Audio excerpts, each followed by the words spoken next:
I never expected my life to change because of my boss. Amelia was the kind of woman who commanded attention the moment she entered a room.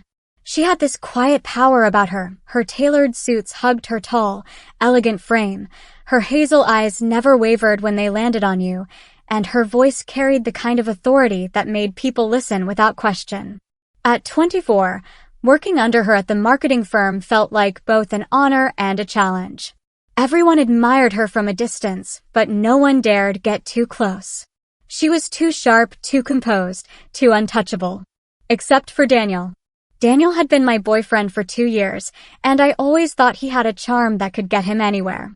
He was funny, reckless, and sometimes frustratingly careless, but I had loved him because he made life exciting. When he managed to land a position in the same company, I thought it was fate. We'd finally be working together, building our futures side by side. I pictured coffee breaks, quick kisses in the hallway, and someone to share the late nights with. But instead of bringing us closer, it unraveled everything. It happened on a Friday. Daniel called me after work, his tone tight, almost angry.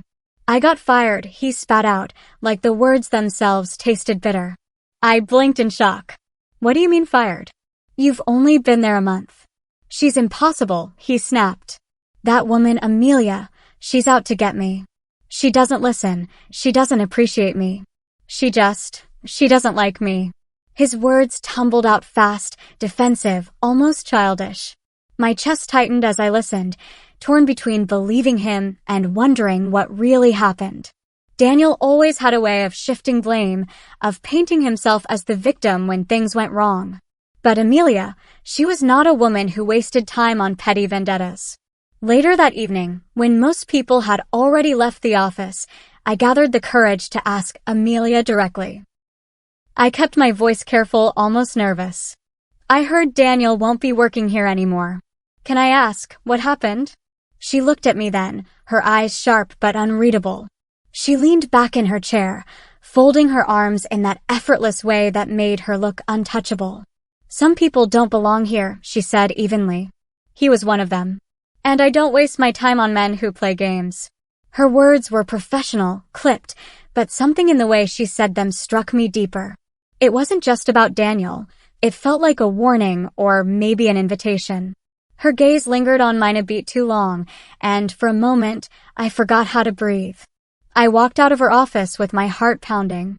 Daniel was furious, Amelia was unshaken, and I was caught somewhere in between. What unsettled me most wasn't that my boyfriend had lost his job. It was that when Amelia looked at me, I felt something shift. Like the ground beneath me had just cracked open, and I was about to fall into something I didn't yet understand. The days after Daniel's firing felt strange, almost unreal. He called me constantly, his voice laced with anger, bitterness, and a desperation that I wasn't used to hearing from him. She ruined me, he'd say. Amelia hated me from the start. His accusations piled up like heavy stones, and though I tried to listen, part of me couldn't stop questioning his version of the truth. Amelia wasn't someone who acted without reason. She was precise, decisive. If she had fired him, it wasn't out of spite, it was because he didn't belong there. But what unsettled me most was how Amelia began to appear in my orbit more than ever. At first, I thought it was coincidence. The way she'd pass my desk and pause, the way she lingered at the coffee station when I was there, the way her hand would lightly graze mine when handing me documents. Each touch was brief, harmless on the surface, yet electric. I found myself holding my breath, wondering if she noticed the way my skin burned under her touch. Then there were the conversations. Amelia wasn't one for small talk, yet suddenly, she seemed interested in the little details of my life, how I liked my coffee, whether I lived alone, what kind of music I listened to. They were ordinary questions, but coming from her, they felt intimate, almost invasive, like she was peeling away the layers of me with ease. One evening, she asked me to stay late to help finalize a campaign. I hesitated, knowing Daniel would be furious if I wasn't home on time, but something in her tone, soft, almost coaxing, made it impossible to refuse. "Just an hour," she said, smiling faintly. "I trust no one else with this." By the time the office emptied, The city outside had gone dark, lights flickering in the distance. I was tired, but the air between us hummed with something I couldn't name. She walked into her office and returned with 2 glasses of wine, pouring them effortlessly as though it was the most natural thing in the world. "You've been quiet lately," she said, handing me a glass. Her fingers brushed against mine deliberately this time, and I felt the heat crawl up my arm. "I've just had a lot on my mind," I admitted. My voice was small compared to hers, but she listened as if every word mattered. Her eyes softened. "You deserve better than him." She said it so directly, with no hesitation, that my breath caught. My hand trembled slightly around the glass. "What do you mean?" Amelia leaned in, close enough that her perfume, warm, elegant, intoxicating, wrapped around me. "He never saw you," she whispered. "Not the way I do." The room grew still. My pulse raced, my throat tightened.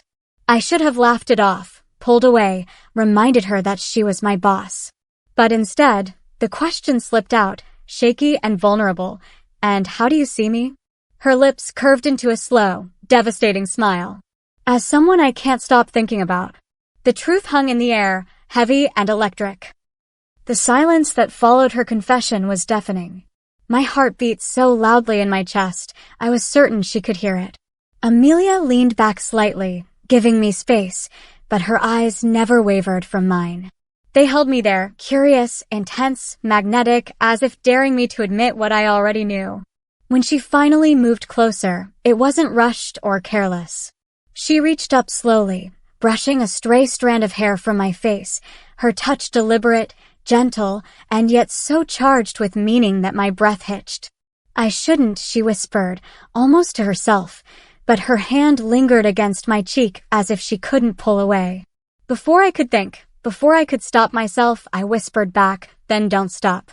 And then she kissed me. It wasn't soft or uncertain, it was firm, decisive, as though she had been holding back for far too long. Her lips tasted of wine and something sweeter, something that felt like surrender. I froze for a split second, overwhelmed by the reality of it, before every part of me gave in.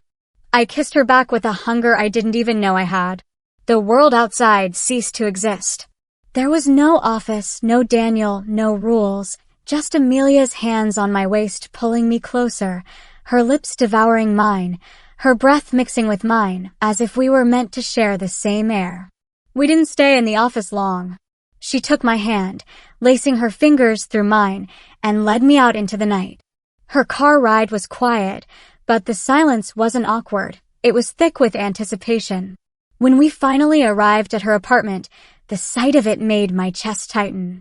Floor-to-ceiling windows overlooked the glowing city skyline, elegant furniture filled the space, and soft music played in the background. It was a world far removed from mine, yet with her by my side, it felt like I belonged there. She poured another glass of wine, but this time, we never finished it.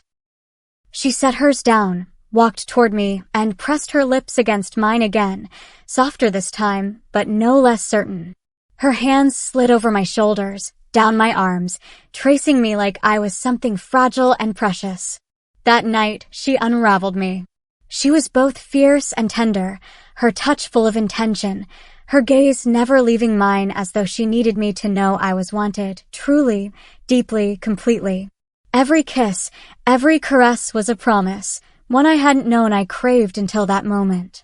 For the first time, I felt seen, cherished, consumed in the best way possible. The next morning, tangled in her sheets with the city light pouring through the windows, I found the courage to ask what had been haunting me. "Did you fire him because of me?" Amelia's answer was as unapologetic as it was startling. "Yes," she said simply. "He was in my way. And I don't apologize for wanting you." Her ruthlessness should have frightened me, but instead, it thrilled me. Because for once in my life, I wasn't with someone who took me for granted. The weeks that followed felt like living in 2 different worlds. By day, I tried to keep up appearances at work, pretending nothing had changed, though every glance Amelia gave me from across the office burned through my resolve. By night, I was hers, held, kissed, cherished in ways I had never experienced before. It was intoxicating, but it was also dangerous. Daniel hadn't disappeared quietly. He called, he texted, he accused. Sometimes he begged me to come back, and other times he spat venom, insisting Amelia had stolen me, manipulated me. Maybe in his mind, that was true. But deep down, I knew better. Amelia hadn't stolen me. She had revealed me to myself. Still, I was torn. Guilt gnawed at me when I thought about the wreckage of my past relationship, but every time Amelia's hand found mine, that guilt melted into something else, something liberating. One evening, she told me to dress nicely and meet her on the roof of a hotel downtown. When I arrived, the sight stole my breath. The rooftop was transformed into a private world just for us. A long table stood under twinkling lights, draped in white linen, with candles flickering against the backdrop of the city skyline. Soft music played from hidden speakers, and a bottle of wine chilled in a silver bucket by our seats. Amelia was already there, standing tall and elegant, but when she saw me, her expression softened in a way she never showed to anyone else. She pulled out a chair for me and poured the wine herself, her every movement deliberate and thoughtful. "I wanted tonight to be different," she said, her voice quieter than usual, as though she was afraid of what might come next. "I don't just want you in my bed." She paused, her eyes locking with mine, full of vulnerability I hadn't seen before. "I want you in my life. All of it. Messy, complicated, and real." Her words lodged in my chest, leaving me speechless. For so long, I had felt like a supporting character in my own life. Chasing after Daniel's approval, smoothing over his mistakes, ignoring my own needs. But with Amelia, it was different. She saw me. She wanted me, not in fragments, but in entirety. Tears stung my eyes, surprising me with their suddenness. "What if it's too complicated?" I whispered, the doubts still clinging to me. Amelia reached across the table, taking my hand in hers. Her touch was steady, grounding. "Then we'll face it. Together." And in that moment, I knew. Love doesn't always arrive gently. Sometimes it storms into your life, tearing apart everything you thought you knew, forcing you to choose between comfort and truth. That night, I made my choice. I let go of Daniel, not just his bitterness, but the version of myself that had settled for less than I deserved. And I embraced Amelia, the woman who had risked everything to want me openly, fiercely, unapologetically.